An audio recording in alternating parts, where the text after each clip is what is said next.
particularly around exposed spots in the northwest. Quite a cloudy picture to start tomorrow too, with some drips and drabs of rain and drizzle around, and quite a cloudy start across Northern Ireland too, perhaps some clearer spells in the far east. A mix of clearer skies and some fog patches to start, but once those clear away, it's actually generally going to be quite a bright day on offer. Plenty of dry weather around, just a few showers perhaps feeding into southern parts of England and later on into Wales and the Midlands. Once again though, across Scotland, those blustery winds continuing, those risk of coastal gales around northwestern exposed spots, and fair amount of cloud around too, with a risk of some light rain at times. Generally temperatures around about average, but just above across the south and southeast, highs of around 16 to 17 Celsius. Once again for Thursday, once any fog clears in the morning, largely dry and bright across the country, but out to the west we do have some cloud continuing to spill in through the course of the day, with some outbreaks of rain by the time we reach the afternoon. This could be heavy and fairly blustery under those cloudy skies too. More rain and showers as we head towards the weekend with average temperatures. Otherwise, that's it from me. Bye-bye. A nice bright morning will generate a lovely warm day, right through to the evening. Boxed Solar, sponsors of weather on GB News. The latest GB News travel. Good evening, I'm Johnny Ratner. Long delays in Cheshire on the M56, heading east. The inside lane on that three-lane stretch still blocked off from junction 14, the Chester services, through to 12, the Runcorn exit. They're recovering a multi-vehicle collision, at least 2 lorries involved. Long queues thanks to the M53 east of Chester and the opposite side of the carriageway due to onlookers. In Staffordshire, southeast of Stafford, the A50, the Utoxeter Road closed at the Mere Tunnel interchange after a manhole collapsed, and it's still queuing on the M54 eastbound towards Wolverhampton from junction 3 to 2 due to an accident. The M2 in Kent is partly blocked London bound from junction 6 to 5 near Faversham following a collision, and also in Kent, the A20 Ashford Road closed at Lenham following a crash involving a car and a motorbike, and air ambulances on the scene. On London Underground, Tooting Broadway station is closed following a fire alert. That's the latest. You can stay up to date throughout the day by visiting our website gbnews.com. This is the final week to grab your chance to win £36,000 cash in the Great British Giveaway, and you really could be next. Hi, I'm Angela from Wigan and I won £30,000. Winning the money enabled me to treat my children, which I've not been able to do for a while. And if I can win, anyone can win. For another chance to win £36,000 in tax-free cash, text cash to 63232. One entry costs £2 plus one standard network rate message, or text bonus to 63232. 5 entries cost £5 plus one standard network rate message. You can enter online at gbnews.com/win. Entries start from just £2, or post your name and number to GB08 PO Box 8690 Derby DE1 9TT. UK only. Entrance must be 18 or over. Lines close 5 p.m. this Friday. Please check the closing time if listening or watching on demand. Good luck. Good Afternoon Britain isn't just about us. The wonderful thing about this programme is it's about everyone watching. It's an interactive programme. Well, there absolutely is something to see here, and we're going to be talking about it more. Whether it's breaking royal news, Will, please bring us up to date. or indeed a particularly punchy speech in the House of Commons, Very, very curious. we bring it to you live, and then we bring you live reaction as well. That's Good Afternoon Britain, weekdays from midday. Only on GB News, the People's Channel, Britain's news channel. Why go out on a Friday night when Friday night comes straight to your home? Talking about? Join me and my A-team of top pundits. Chemistry tonight is electric. As we tackle the big stories of the day with wit, insight and fearless energy. Man of the people. It's all vibe. Just a filing cabinet on wheels with a tie on. So, order in Friday Night Live with me, Mark Dolan, every Friday at 8, only on GB News, the People's Channel, Britain's news channel.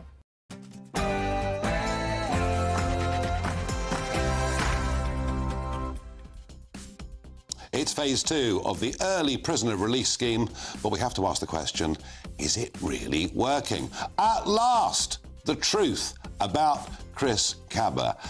A horrendous criminal record. Did that police officer, was it right that he was even put through that trial. And can you believe it, as the heads of Commonwealth governments are due to meet next week, reparations, eye-watering sums for our part in slavery are being demanded. But where does that leave our Foreign Secretary, David Lammy, given his previous comments? First, though, let's get the news with Sophia Wensler.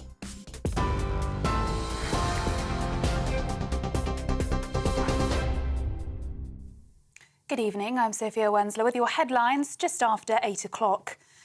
It can now be reported Chris Cabba, who was shot dead by police in September 2022, was a major figure in one of London's most notorious gangs and was accused of being involved in 2 shootings just days before he died.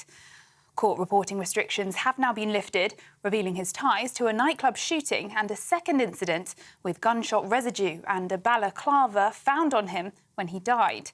Police officer Martin Blake was cleared of the 24-year-old's murder yesterday after a jury acquitted him in just over 3 hours.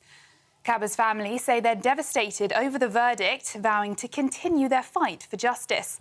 The Independent Office for Police Conduct is now considering whether Blake will face disciplinary action. More than 1,000 prisoners are being released early today as part of the government's efforts to free up spaces in jails. 1,700 inmates were freed last month after warnings that as few as 80 prison places were available. Currently, there are just over 2,000 free spaces, but that number is expected to reach critical capacity again by next summer. Meanwhile, our GB News North West reporter, Sophie Reaper, was outside HMP Kirkham this morning, where, along with prisoners being released, one prisoner escaped. In other news now, Conservative MPs have delivered a 130,000 signature petition to Number 10, calling on the Chancellor and the Prime Minister not to hike fuel duty in their October budget. Over 70 Tory MPs have already written to Rachel Reeves, calling for the freeze on fuel duty to continue. It comes after reports of a 7p rise that could be on the way. If it goes ahead, it would be the first time fuel duty was hiked in 14 years, after successive Tory chancellors blocked it every year. To Austria now, where the country's president has asked the leader of the Conservative People's Party and the incumbent chancellor to form a coalition government, despite the fact that the right-leaning Freedom Party won the general election last month. The party, who take a strong stance against immigration, came top in the election with almost 29% of the vote. The party's leader said he should lead the next government. However, all the other parties have ruled out forming a coalition with him. And to America now, where the former CEO of Abercrombie & Fitch has been arrested on sex trafficking and prostitution charges. Mike Jeffries, along with his partner Matthew Smith and alleged middleman James Jacobson, were taken into custody this morning. The arrests follow an FBI investigation sparked by claims the couple coerced young men into having sex at parties thrown for the American fashion brand.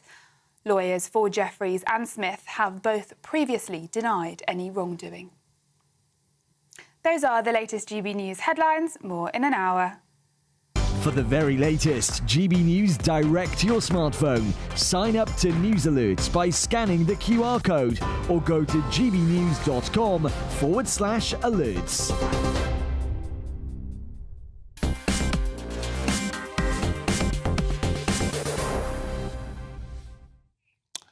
Well, it was phase 2 of the early prisoner release scheme, with 1,100 prisoners being released from jails all around the country, having served approximately 40% of their terms. Drug dealers, burglars, people like that. All of this was explained in the House of Commons by Shabana Mahmood, the Justice Secretary. The crisis in our prisons was, I believe, the greatest disgrace of the last Conservative government. They left our prisons on the point of collapse, a situation that would have forced us to close the prison doors, cancel all trials, and force the police to halt their arrests. Crime would have gone unpunished, victims would never have seen justice done, and we would have witnessed the total breakdown of law and order. The former Prime Minister knew he had to act. His Lord Chancellor begged him to do so, but instead he called an election. Well, there you go. It's all the fault of the other lot. And we did, of course, once again see some celebratory scenes from around the country. I can show you here some pictures of what was happening on the Isle of Sheppey in Kent. And, you know, it's the sort of thumbs up and everybody's incredibly happy. That particular image we have taken, we have blanked out. That particular fella shouting, "Big up Starmer!" So Keir Starmer clearly very popular with that particular community. But is it a good idea? Does it make sense? You know, it's pretty remarkable that of the 1,750 people that were let out, and this took place, if you remember, back in September, in some parts of the country, according to Mark Fairhurst, the national chair of the Prison Officers Association, in some parts of the country, the recall rate is already as high as 50%. Now, I think, to be fair, the Justice Secretary does have a fair point. The Conservatives should have built more prisons. But is releasing people on this scale, perhaps without any thought of where they're even going to go, a good idea? Your thoughts, please, Farage at GBNews.com. Personally, I'd have thought the 10,500 foreign prisoners should be the first to go. That would clear up some space. I'm joined down the line by Az Khan, a former young offender and now motivational speaker. Az, you know, we're letting all these people out. It seems to me we've no idea where they're going to go. Well, that's exactly it. I mean, I don't think anybody does. And I think I was watching... The issue we've got, Nigel, is... Firstly, thank you very much for having me on. The issue we've got, Nigel, is that we've got more prisoners than we have prison spaces, you see? And it's a big crisis. And it's not a funny thing that I'm going to suggest at all, but what I am going to say is that when I was going backwards and forwards from my trial and to the prison, even at the age of 16, I could see that the numbers were increasing all the time. It was very rare that this number was going to drop. There was always on the increase. And year on year, after my 7 years in prison, I saw this number increase. So if the number's increasing and it's going up year in, year out for 7 years consistently, and what do we go and do?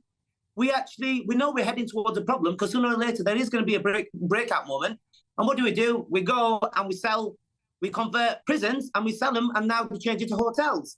It's almost as bad as Gordon Brown's when he sold 395 tons of gold, Nigel, you see, at the 20-year low. You see, it's ludicrous what was happening, and I spotted this from being a prisoner. So this isn't, I don't blame this government for it. I really don't. But what I do think needs to be done is that more attention needs to go on reform and rehabilitation, and simply building more prisoners and thinking that it's going to reduce crime and reoffending. It's just not going to happen, Nigel. No, well, the evidence, as I said, in some parts of the country, it's 50% of those released just a few weeks ago. But what happens, you know, somebody comes out of prison, I mean, they may not have a home to go to. Nigel, exactly. And what happens if you don't have a home to go to? One thing I'm really a little bit concerned about is that in order for a licence to actually work, so let's say when somebody is released and they're released on licence, in order for that to go ahead, there needs to be a home address. And if some of these guys have not got a home address to go to, it's already setting up for a fall. Not only is it going to increase their risk of reoffending because they're on the street, but another thing it's going to do, they're not going to be able to abide by the licence, for one thing, and B, we all know in order for us to have a bank account, we need a home address. So if not a bank account there, how on earth are they going to be paid for the jobs? Yeah, no, I think that's a very, very fair and very strong point. Thank you for coming on and joining us. Well, I'm joined in the studio by Trevor Kavanagh, former political editor of The Sun, and Lloyd Russell-Moyle, former Labour MP. Lloyd, Ad's made the point that he could see this problem was coming, that the criminal base has expanded for a variety of reasons, that the last government should have built more prisons. I mean, I don't think anyone's going to say that's not correct, but quite a powerful point he makes there, that if you're going to release people out, you need to know at least there's an address to go to. Yeah, so the last government also helped destroy the probation service. They privatised it, it then collapsed, it had to be brought back in-house. It's a patchwork service now that doesn't really do rehabilitation properly. So there's lots of problems with our criminal justice system. But I actually think we need to take a few more steps back. Across the Western world, violent crimes have decreased. It doesn't matter what government's been in, it doesn't really matter what policies you pursued, from the US to the UK to all of the European countries, the likelihood of murder, the likelihood of random attacks in the street is less than it was 20 years ago. Not knife crime in London or Birmingham. No. The likelihood that you are killed or maimed with a knife with a weapon, if you class all the weapons together, yes, it's lower. If you're choosing a particular weapon, but if we class it all together, it's lower. So why on earth, and in other European countries, in almost all other European countries, their prison populations have shrunk in that same order. I was in Lithuania earlier this month, where they have turned prisons into housing and into arts venues and things like this, because they just don't need them. We know Estonia is talking about selling their prisons to us or to others who want to take up their places. But is that because... are you arguing, then, that in other countries, people go into prison and they come out rehabilitated? Well, two things happen in other countries. One is they don't obsess with short-term prison sentences. Short-term prison sentences are completely useless. They are go in there for a short time, learn all the tricks of the trade, and come back out again. They don't do that. What they do is etc. tagging, having a tag on you, which is now being talked about. Which is now being talked about. Which is the first thing. The second thing that we have really failed on in this country is mental health provision. Now, 40 years ago, there were 100,000 inpatient beds in mental health units in this country, and there are now only 30,000. Now, that was the right move to get rid of the asylums and do community care. But actually what you've seen is a lot of people who are who need longer-term support, that can't go back into the community with that, are now shoved into the community, and it just is a recipe. That is a reasonable point, Trevor, isn't it? Yes, I think Lloyd makes several reasonable points there, actually. And this isn't just the last government, which I think failed badly on this as well. I used to be an industrial correspondent covering the Prison Officers Association back in the late 1970s, and this sort of thing, although nowhere near as serious, was a problem then. But building prisons has never been on the top of the agenda of any government. Doesn't win votes, does it? Doesn't win votes. Nobody's interested in, whether it's right or wrong, nobody's interested in prisoners, really, because they think they're in there for a reason. And you don't go to prison in this country unless you've done a lot of wrong things, because first offenders, second offenders, and even third offenders rarely get locked up. Yeah, but what we've seen, I quoted Mark Fairhurst earlier, the national chair of the Prison Officers Association, saying that from people released in September, in some areas, 50% are back already. Yes. So are we releasing people who've done bad things and putting in prisons people who've said nasty things on Facebook? Well, that is a problem. I think that we should really step back from that. But the point is that an awful lot of these people who have been released aren't short-term sentence. They're mostly over 5-year sentences. Indeed. And eventually, inevitably, someone's going to commit a terrible crime who's just been released short of their full term. And that is going to rebound very badly on this government. And they're making, I think, a serious mistake in just wantonly allowing people to go back on the streets, as Lloyd says, without anywhere to go. Yeah, almost certainly going to be... I think that point really strikes me, and we spoke to Ads, the former offender, that if people go out and they're homeless, and he made the point, a perfectly valid point, without an address you can't get a bank account, without a bank... I struggle with that myself, but without that you can't get a job. You and I have both been refused bank accounts at high street banks because we're pets. But I think there is a point around it shouldn't be prison or nothing. And we have this mentality as well in this country. Once you're out of prison, you're free to do what you want. Actually, what needs to happen is we need more step-down facilities. We need, kind of probation houses, as they were, or whatever, where people are monitored better, not in their home environment, not necessarily back in the community they came from, because very often the community they came from is the very problem, and you need to have them stepping down into normal society somewhere different. We don't have any of that infrastructure, and that needs to be... Should we get rid of foreign criminals? Should we just deport them? 10,500 of them. Well, I think the Estonia offer is a very interesting one.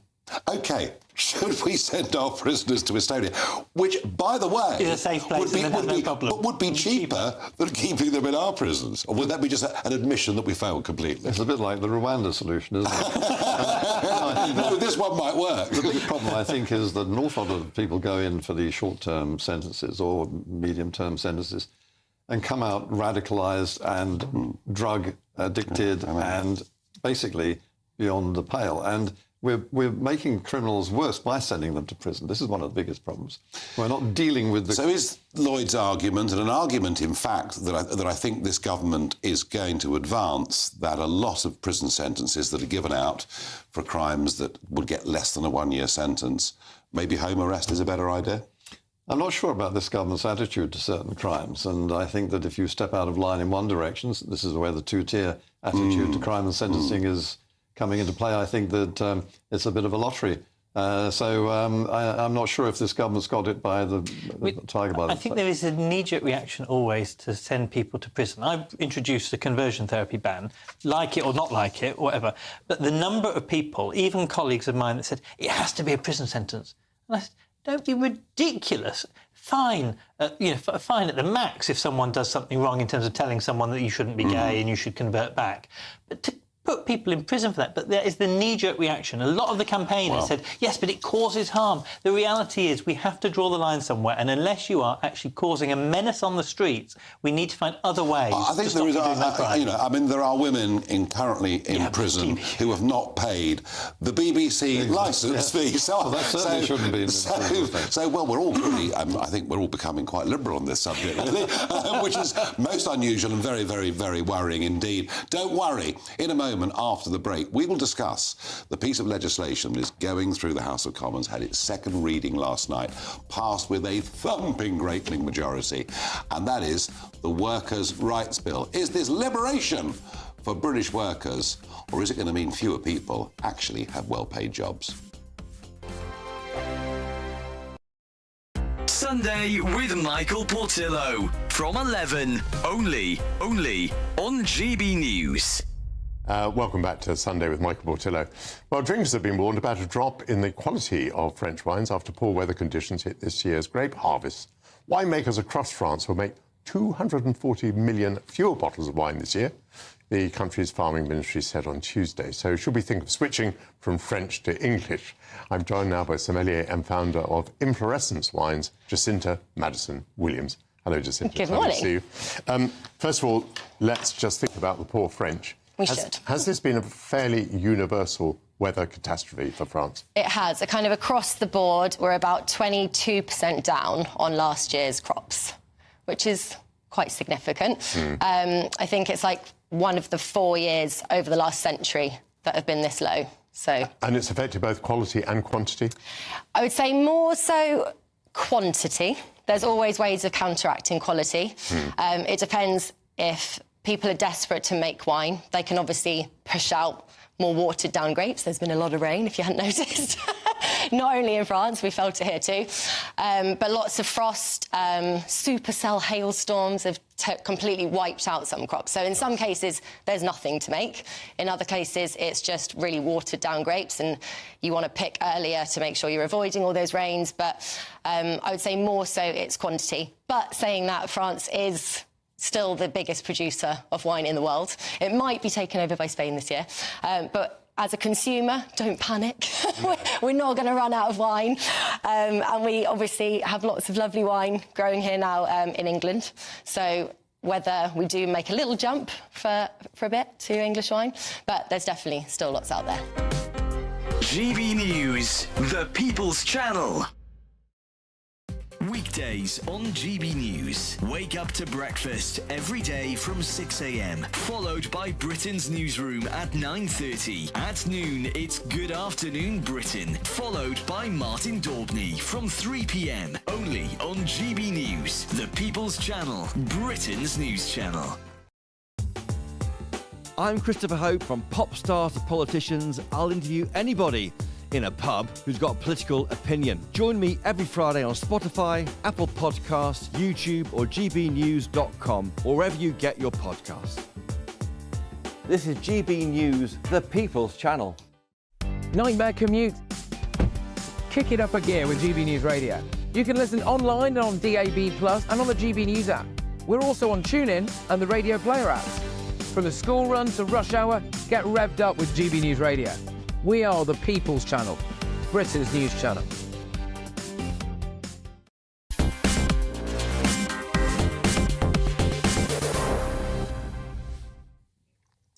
Well, a couple of your reactions at home to that debate on prison early release. Robert says, today the UK population is over 90 million people. This is why the prisons are full. They were designed 20 years ago when we only had 68 million. I don't think it's 90 million, but I tell you what, it's certainly quite a bit more than the official 68 million. Of that, I have no doubt. And Tony says, there is little point in releasing prisoners unless there are opportunities for them to be gainfully employed. Those that cannot find jobs or have a home should be given jobs in public service to help the community. Well, some will say that would be the chain gang. But hey, let's move on. This is something that's been championed by the Deputy Prime Minister, Angela Rayner. Indeed, the Business Secretary too, Jonathan Reynolds, has said that this Labour's New Deal for workers is going to be a wonderful, liberating thing.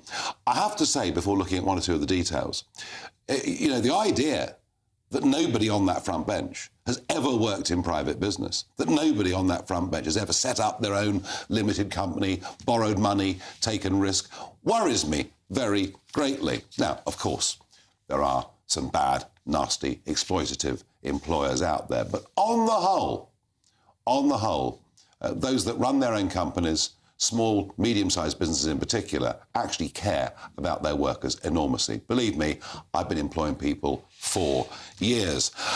What worries me the most about this legislation is the idea that you can sue for unfair dismissal on day one. Why do I say that? Because we all make mistakes. Employers make mistakes, employees make mistakes. And the thought that from day one you can do that, I think it's bonkers.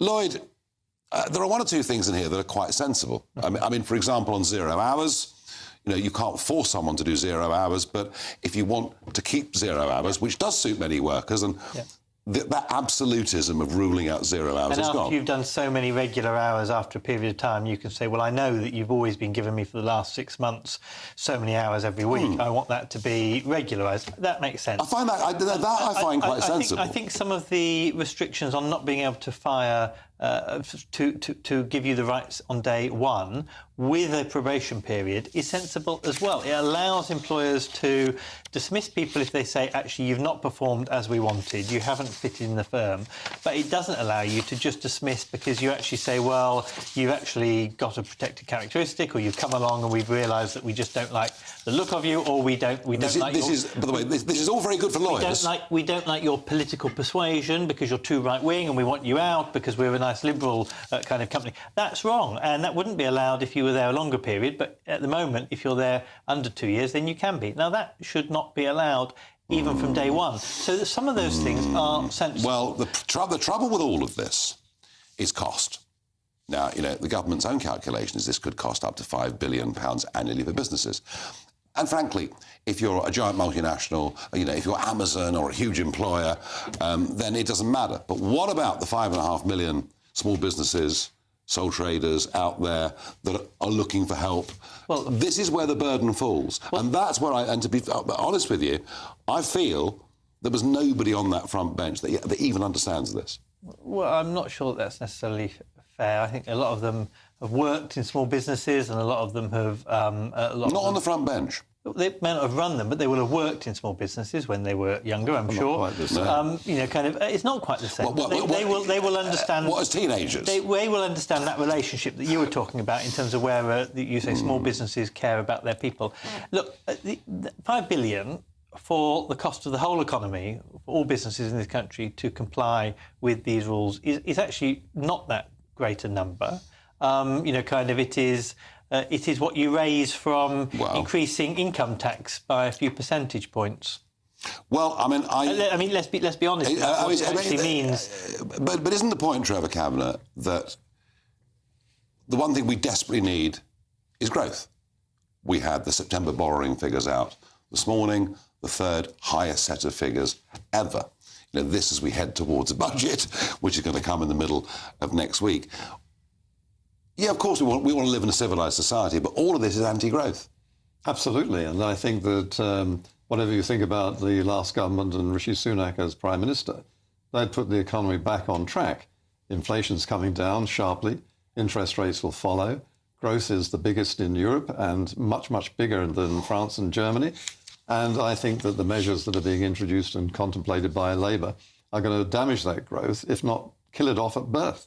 And I think that, there may be some unscrupulous employers, but there are plenty of unscrupulous employees as well. And I know from people, this is not anecdotal, these are people I know, who have found that people will do their probationary period and behave impeccably.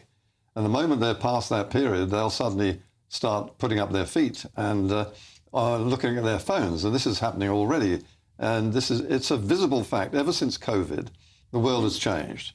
And basically, employees have got their rights already, thanks to COVID, to a 3-day week, working from home, all the other things that go with it. And suddenly they're going to get additional privileges, of which some of them will take considerable advantage. Yeah, I mean, flexible working can work in certain businesses, and an employer can, in certain circumstances, allow flexible working. But for many businesses, this is going to be a disaster. Well, it's going to cost £5 billion to the economy, which is less than the increase in the national insurance. So if 25,000 small companies go bankrupt, so what? Well, no. Is that what we're saying? If you're talking about cost, the rumours of the proposed cost for the increase of the national insurance contribution is a greater burden in cash terms than this. So these are not huge amounts of cash term costs. If you're saying that what will happen is not a cash cost, but just an opportunity cost of nervousness of employers, won't take people on because they're worried about the massive disincentive. The hassle. Now that, I think, my preference is to go for, you will remember this phrase, a flex security approach. It's a European Commission phrase. Or ghastly phrase. But what that means is that actually we should be allowing more flexibility in our workforce. We should actually allow people to come and go from workforces more easily, but it needs to be underwritten with a basis of security. Security in terms of welfare security, security in terms of payoffs, but once you pay the amount of money, you can calculate that at business, and that actually gives you security for flexibility. Budget coming up next week. I mentioned the borrowing figures a moment ago to Trevor. She is in quite a pickle, isn't she, really? Well, I think she will be able to pull something out of a bag, but I don't think it will be the whole rabbit. No, and again, I go back to the point that I made, Trevor, earlier. Whatever comes out of this budget will not be good for growth. And we just don't admit, do we, publicly, we are actually getting poorer as a nation. That's right. I mean, it's not just the sort of overall figures. The word growth is not good for the country. And I think that, without any doubt, that Rachel Reeves has been frantically rewriting her budget on a daily basis ever since she took the job as Chancellor. All these grand plans are being reconsidered in the light of the fury that's being expressed by employers and consumers and Labour voters and Labour MPs and can I say the pushback, what I've seen on the ground, the pushback over the winter fuel allowance, given that we have the highest electricity prices already in the world. Yes, and I think that everything that we've heard so far, including the measures on employment rights, are a dampener on growth and on employment. We've got 9 million people in this country of working age who are not working. I know. And this is simply going to add to that number. And it will happen very quickly. Well, they're going to give them weight loss injections. Oh, I know. I mean, perish the blooming thought. So what about saying, get some exercise and go and get a job and feel better about yourself? What about the culture of work? I've got other friends that have said, hang on a second, I've worked very hard to lose weight and I'm working. If I go unemployed, will I get the jab? So I think that backfired all directions. Oh, dear, oh, dear, oh, dear. In a moment, today, finally, we learned the truth about Chris Cabot. I do not believe for one moment that police officer should have gone through 2 years of hell. And frankly, I am appalled at the statements put out today by the IOPC and the CPS. All of that in just a moment. Hello, good evening and welcome to your GB News weather update from the Met Office. Still plenty of blustery winds across Scotland. Could see some coastal gales by the time we reach the morning.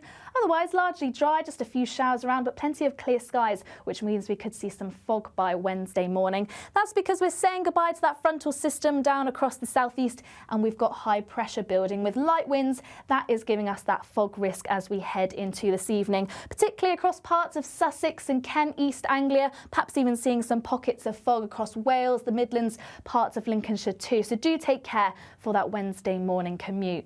Feeling chilly under those clearer skies too, but a different story across Scotland. We're going to continue to see those winds strengthen overnight, so quite blustery by the time we reach the morning, with a risk of coastal gales, particularly around exposed spots in the northwest. Quite a cloudy picture to start tomorrow too, with some drips and drabs of rain and drizzle around, and quite a cloudy start across Northern Ireland too, perhaps some clearer spells in the far east.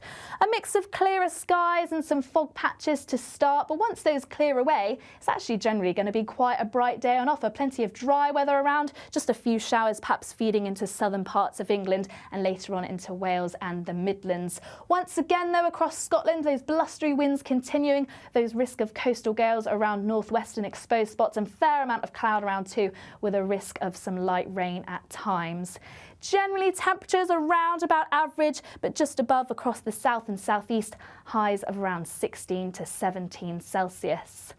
Once again for Thursday, once any fog clears in the morning, largely dry and bright across the country, but out to the west we do have some cloud continuing to spill in through the course of the day, with some outbreaks of rain by the time we reach the afternoon. This could be heavy and fairly blustery under those cloudy skies too. More rain and showers as we head towards the weekend with average temperatures. Otherwise, that's it from me. Bye-bye. Why go out on a Friday night when Friday night comes straight to your home? Talking about. Join me and my A-team of top pundits. Chemistry tonight is electric. As we tackle the big stories of the day with wit, insight and fearless energy. Man of the people. It's all vibe. Just a filing cabinet on wheels with a tie on. So, order in Friday Night Live with me, Mark Dolan, every Friday at 8, only on GB News, the People's Channel, Britain's news channel. If you want your news to be straight talking... This is the nightmare for the Conservatives again. Down to earth. It's not just Nottingham where this is happening, is it? And most importantly, honest. Hard-working, middle-class taxpayers, they'll get their book thrown at them. Then catch me, Martin Daubney, Monday to Friday, 3 till 6 p.m. on GB News, Britain's news channel. I'm Michael Portillo. This is GB News, the People's Channel, Britain's news channel.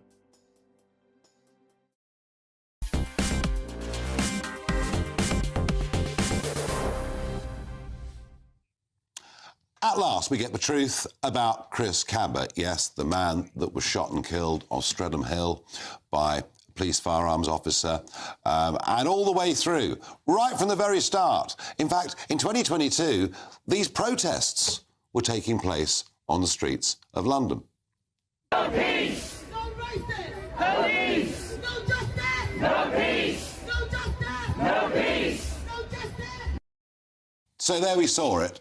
There we saw it, a big crowd in Whitehall protesting, increased tension on the streets, terrible things being said about our police force, and all because we didn't know the truth. In fact, we didn't know the truth until this morning. And the truth is that 3 days before Cabot was shot, he had discharged a firearm in a nightclub. He'd fired 5 bullets, 3 of them hitting but mercifully not killing a man. That previously he had another firearms offence on his record and a stabbing on his offence. And we only find this out today. Now, I know that we're not supposed to allow juries to be influenced, but rather like the riots that happened in the summer, you know, maybe if people had known the truth at the time about who Chris Cabot was, maybe there wouldn't have been so much tension about.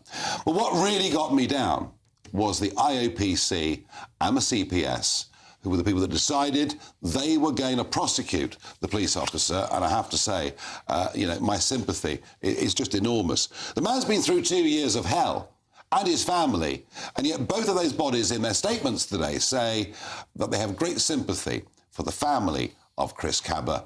They respect the result of the jury and basically nothing to say at all. Misplaced sympathy. I think the whole thing is quite disgusting, frankly. I'm joined by Tony Long, retired firearms officer and one of 4 police marksmen who have stood trial for murder. And this went back 9 years ago, I think. Is that right, Tony? Yeah. 9 years ago. So you've got Martin Blake, Tony Long and just 2 others. And Peter Blexley, former Scotland Yard detective. I mean, Tony, it's a heck of a job, isn't it? You're there with a live firearm. You've got to make a very, very quick decision. You've been through all of this, and it must be just awful. Well, yeah, I mean, I think the thing is that you're trained to do a job. I think that's the big issue with everything that's going on. Is it's not a case of scrutiny. Every police officer expects that if they use force of any degree, even if I was to arrest you for shoplifting, I'm obliged to lay hands on you. That's a way of formally arresting you. I'm effectively taking away your liberty. So even putting a hands on somebody, let alone spraying them with CS spray, hitting them with a baton, using a taser, or using a firearm, it's all a use of force. And we all know, from being a probationary constable right the way through your 33 years of service, that you have to justify that use of force on every occasion. Yeah. But if you're trained, in the worst case scenario, to shoot at another human being, and that's what you're trained to do, and then you do that, and the automatic sort of reference point is criminal prosecution, then you begin to wonder whether it's worth taking that risk, for your family's sake, apart from anything. Yeah, I mean, Martin Blake's been through 2 years of this in his family. Absolutely. How long was it in your case? It's 10 years. 10 years. So I was foolish enough to still be going out operationally a matter of months before I retired. So I shot someone on the last day of April 1985. I should have retired in the August. I was investigated through to the November, where I was cleared. Then the Crown Prosecution Service had to look at it for another 6 months. So I was only actually really, on the grand scale of things, it only took me a year from start to finish. Right. I lost the job with the Foreign and Commonwealth Office that I'd been recruited for, and had to stay in the police for a further 3 years. Do you see why I'm so upset with the statements that have been made by the IOPC? I mean, it feels as though they're all against you guys. Well, I think, and I don't think you'll find many police officers of any rank, including the Commissioner from his statement this morning, that would tell you anything other than that we believe that the IOPC is a flawed organisation. Yeah, well, I'm going to add the CPS to that as well. And Peter, men like Tony, men like Martin, professionals, and there's little doubt, actually, that Cabba was an extremely dangerous human being. Chris Cabba's offending started at the age of 13 when he was convicted of grievous bodily harm, and a knife was involved. Yeah. A little while later, he was convicted of a fray, and again, another weapon was involved. On that occasion, it was a belt. Fast forward to 2017, he gets yet another conviction, and then he receives his first significant jail term of 4 years for possessing an imitation firearm. He then gets convicted of failing to stop for the police in a vehicle and possession of an offensive weapon, yet another knife that was discarded out of the vehicle. That is all aside from the matters for which Cabba would have stood trial at the Old Bailey had he not died. Yes. He would have stood trial for attempted murder along with other defendants who, I must add, have been convicted. And Cabba would have faced charges of attempted murder. Is it right, and this, I'm asking a big question here about criminal justice, about court, about how we operate, is it right that information like that about him wasn't known until today?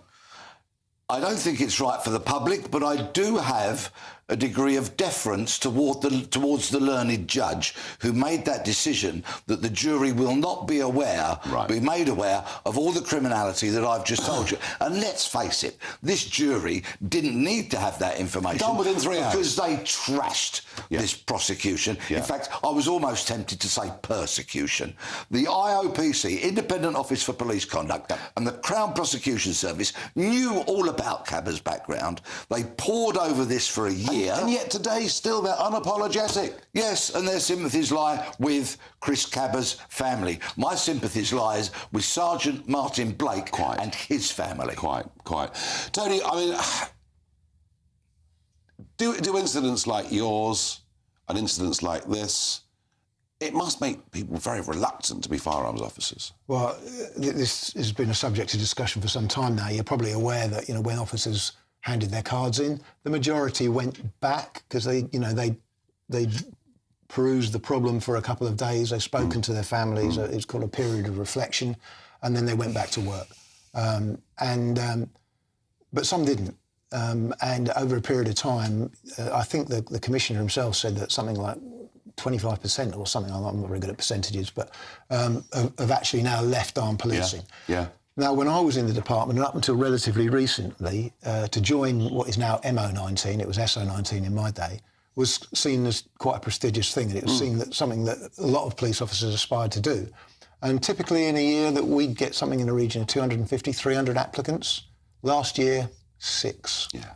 And at the same time, you've got officers who we've spent literally thousands, millions probably, on training to be specialist firearms officers, who are at the top of their game, and they're going, you know what? I don't want to be in Martin Blake's position. Why don't I do a bodyguard course and then go and end up on the Prime Minister's protection team, where if I do have to shoot someone, it'll be because I'm protecting the head of state, and I'll probably get a medal. Yeah. You know, I think this is the issue, is that, you know, armed criminality. And we need these guys. I mean, the London Bridge terror attack. The firearms boys were there, made the right decisions, boom, done. We need these people badly, don't we? We most certainly do. The fitness levels, the training, the courage, which we are so lucky to have. We live in an increasingly dangerous world, a world which, fortunately, viewers and listeners will probably have never experienced.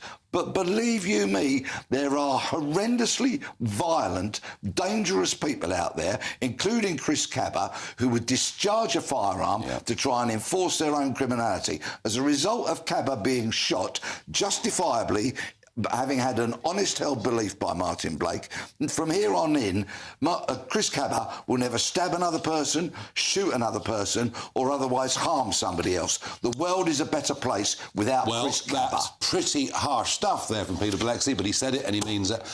Tony, thank you for coming in and sharing, you know, the nightmare that you went through. And let's just hope, thank you both for coming in. And, you know, our best wishes to Martin Blake and his family, because, goodness me, what he's been put through by the AOPC and the CPS, I think, is a complete and utter disgrace. In a moment, we have a Foreign Secretary who seemed to think quite recently that mass reparations from us to the West Indies were a good idea. Looking at some of the claims, including Barbados, who are after 3.9 trillion, I wonder whether he's changed his mind. GB News Breakfast. Every day from 6 a.m. Young adults spend a few years living away from home at university, those who go to university, but many then have no choice but to move back in with their parents because of the rising cost of renting. But is this an excuse, and are Gen Z or Z just being lazy? No, I mean, what do you make of it, Debbie? Because we do have to have some sympathy, don't we, in that, you know, rents are very high, it's very hard to get a mortgage. There are issues there. I think the push towards young people to go to university as well is not necessarily the right thing for a lot of people. And I think people should start work early. These guys leave their universities with a huge amount of debt, no jobs, or huge rent. You know what I mean? It's just ridiculous. So I think we've got to look at the work ethic and start it younger. Because I think it's so easy just to move back with your mum and dad, isn't it? To speak like a Gen Zer, they would say that, well, it's OK for your generation, you had it easy. Realistically, that isn't quite that true, because a lot of people then didn't go to university. This is a relatively new thing that everybody goes to university. I have to say, what strikes me today is that you still have, amongst all these problems, not having enough money, going to university when perhaps you shouldn't be, all these sort of issues, you still get all these people saying, well, I'm going to have a year out. Yeah, I agree with you entirely. And I think the thing is, they say, oh, it was easy for you, but it wasn't really. We still had to rent places. But the thing is with this debate, Debbie, is the generation we're talking about, Gen Z, who we're accusing of being lazy, have been raised by our generation. Yeah. So what have we done wrong that, if they are lazier, has made them like that? GB News, the People's Channel. It's Patrick Christie's Tonight, and here we do things differently. It's explaining the absolute madness of this, doesn't it? It's explosive. I mean, this is very good. It's lively. 850. Your government sat there, Sean, and it did nothing. It's controversial. And the Middle East has been in turmoil since before I was born. It's everything you need to kickstart your evening. Everyone's had their Weetabix tonight. I love to see it. That's Patrick Christie's Tonight, weeknights from 9 p.m. Only on GB News, the People's Channel, Britain's news channel.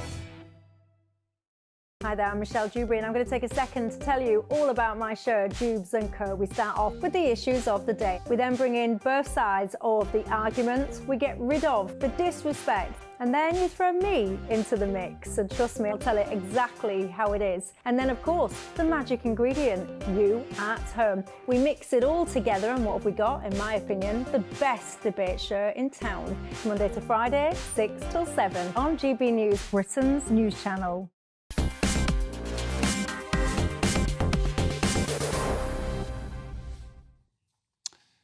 So our Foreign Secretary, David Lammy, as a young backbench Member of Parliament in 2018 on the topic of reparations for slavery in a committee room of the House of Commons, said this.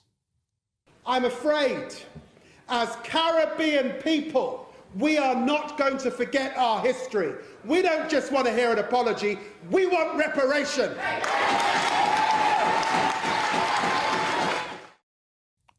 Well, he's now the Foreign Secretary, and next week there is going to be in Samoa a Commonwealth Heads of State get-together. These things happen every couple of years, and some of the Caribbean nations and others, well, they rather like the thought that they could get huge sums of money. In fact, Barbados, the First Minister, thinks we should pay them $3.9 trillion. Now, I'm really not making this up, but it would appear that from the Church of England and many other sources in this country, the idea we should pay reparations is somehow catching hold.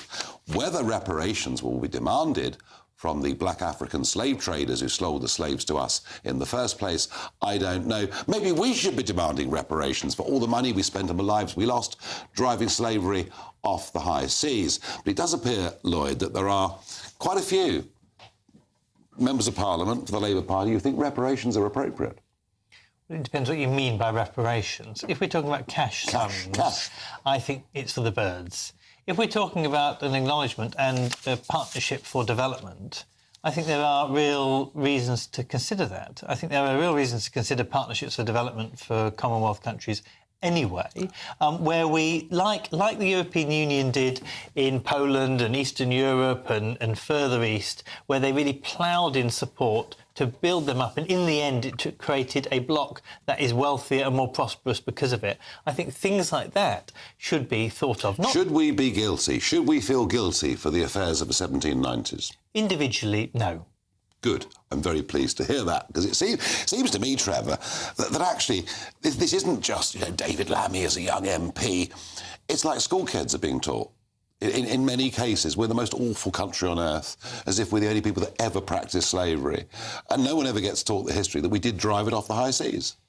No, they don't want to hear that. I mean, literally, that counts for nothing as far as those who are calling for reparations. And the idea of simply settling for help with development is for the birds. These people want big money. They want that $3.9 trillion. And it simply isn't possible. But I'm hope and pray that David Lammy has now grown up from that juvenile politician that we saw on screen and is now a fully functioning statesman. But somehow I have my doubts. Well, and Keir Starmer's going to be there next week. And as I say, I think China actually are behind quite a bit of this. I think China are stirring this up. Yeah. I think China have been steadily attacking the Commonwealth for some years without us even noticing it. Whether it's Barbados, who got rid of the Queen as head of state without a referendum, whether it's the Solomon Islands giving in to a refuelling station to the Chinese Navy. I think China could be behind a lot of this. Well, and the investment that they put into Sri Lanka, for example, in the Sri Lankan ports to try and then undermine India. Yeah. No. I mean, this is going on. There's no question. I mean, I'm more of a cinephile than you, but I suspect you are not wrong that there are people who would like to see the Commonwealth fall flat on its face. Yeah. And actually, we should be investing in the Commonwealth. Absolutely. And that's why I think a plan for development actually is quite an exciting idea. For me, Lloyd, Brexit was part of that, because Brexit left us freer to open up trading opportunities for the Caribbean for goods that weren't allowed in easily as EU members. Where's the deal with the CARICOM? But, well, I mean, look, the fact Brexit's not being delivered is not my fault, believe you me. Chap sitting to the right of me blame his colleagues for it. Keir Starmer will be there as our Prime Minister, and there are going to be up to 14 nations that are really going to be trying it on. Do you think Starmer will be resolute and strong and say no? I think that any idea of cash reparations is a hard no. Well, I hope you're right, because, I mean, the Church of England seem to have accepted that they owe some money. Exactly, and I think that the Church of England, the Archbishop, is very fond of both the Labour Party and, of course, King Charles, who has said that it's time for the debate to come on slavery. That worries me. And I do think that the record of this Prime Minister as leader of the opposition is to be completely unreliable on almost everything for more than 10 minutes. So when he says that he's not going to provide reparations or suggest such a thing, I wouldn't rely on that for a moment. No. But the problem with reparations is, and I'm not against the idea of doing special things with countries that we know that we've had long-term relationships with, and maybe that's not difficult. what they want. But the problem with reparations, who do you give that money to? Quite. Do you give it to their governments without actually any will of the people? Do you give it to individual families that were brought over? What about families that voluntarily moved there? What about countries like overseas territories like Bermuda, which actually doesn't have the same It's all a slave nonsense. history? It's too difficult as soon as you get down to money, but you can do interesting partnerships. I must finish off the programme asking both of you about the Chris Cabba case. I really must. You know, we had Tony Long in, who's one of the 4 men that's been through this nightmare for simply doing his job. I am disgusted and appalled at the attitude of the CPS and IOPC today, Lloyd. Well, I am very surprised that he is now going to face more investigations, and I am very surprised as well that there isn't a bit of humility in the CPS. When you are found not guilty, the CPS should be making it clear that they got it wrong. Now, there needs to be clearly a role where you take police officers who have done things wrong to court and you investigate them when they've done things wrong. Of course. And there needs to be a quick way of doing that. But 2 years where his name as well has been public, so it wasn't a kind of... It's not like he can return back to his career easily. I think it is a real problem. Trevor, these organisations are just simply not fit for purpose. They lead to the impression of two-tier justice, that some people are favoured and some groups aren't favoured. What are we going to do? Well, it looks to me as if Black Lives Matter is running the Crown Prosecution Service by remote control.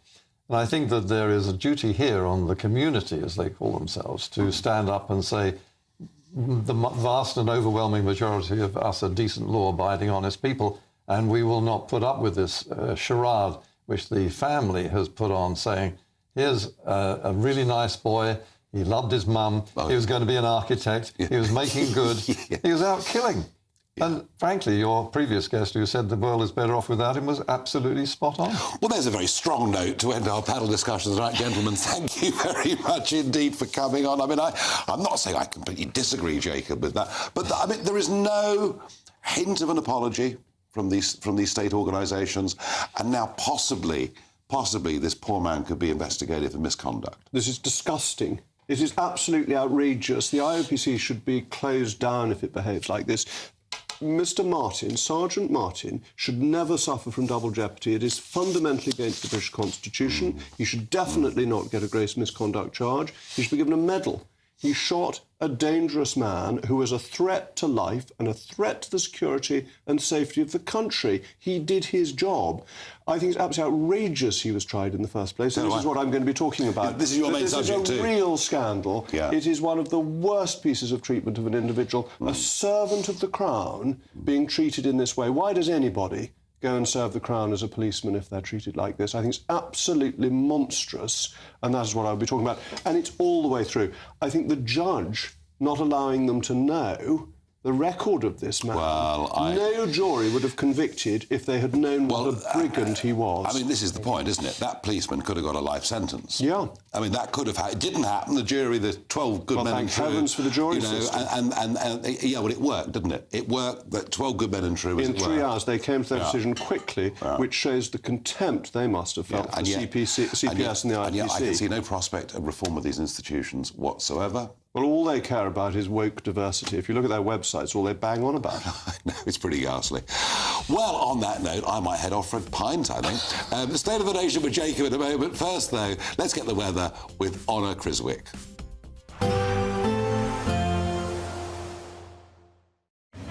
Even though we'll see a cloudy start, it'll be a bright outlook for the rest of the day.